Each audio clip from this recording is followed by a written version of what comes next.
Lucas Timothy Tallent, Little Bear, was born May 21st, 2010. After 18 hours of labor, Lucas came silently into this world. He did not take a breath, and he did not cry. He was in his mother's arms for only seconds before he was whisked away, put on oxygen, and transferred to the neonatal intensive care unit, or NICU. There, he was put on a ventilator and hooked up to all kinds of wires, tubes, and machines. It was hours before we got a chance to see him again, days before we were able to hold him, and weeks before he finally came home. While Lucas was in the NICU, we, his mom, dad, and grandma, spent many hours watching him, talking to him, singing to him, and holding him when we could. His mom, Aubri, sang her favorite childhood song, Kookaburra, which was about an Australian bird whose call sounds like laughter. A line in the song is, "Laugh, Kookaburra gay, your life must be." Wanting to think of the laughter and happiness in Lucas's future, she began singing, "Laugh, Lucas Bear, gay, your life will be."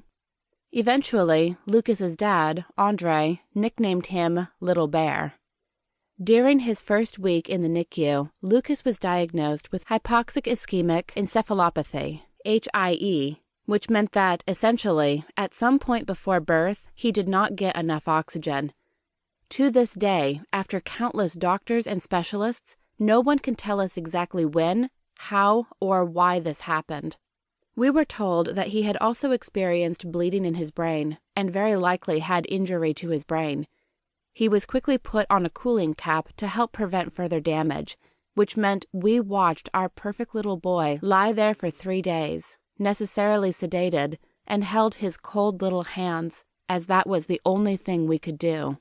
An MRI several days later confirmed brain injury to many different areas of his brain. The doctors told us that they couldn't predict his future. It could be much better than it appeared, or it could be much, much worse. We knew Lucas would likely be diagnosed with cerebral palsy in the future, but beyond that, we didn't know what to expect. At times, we weren't sure if he would ever be able to come off the ventilator, breathe on his own, eat on his own, do anything much more than just lie there. After the 6 most difficult weeks of our lives, Lucas had opened his eyes, was breathing on his own, his seizures and high blood pressure were under control, and we were able to bring him home.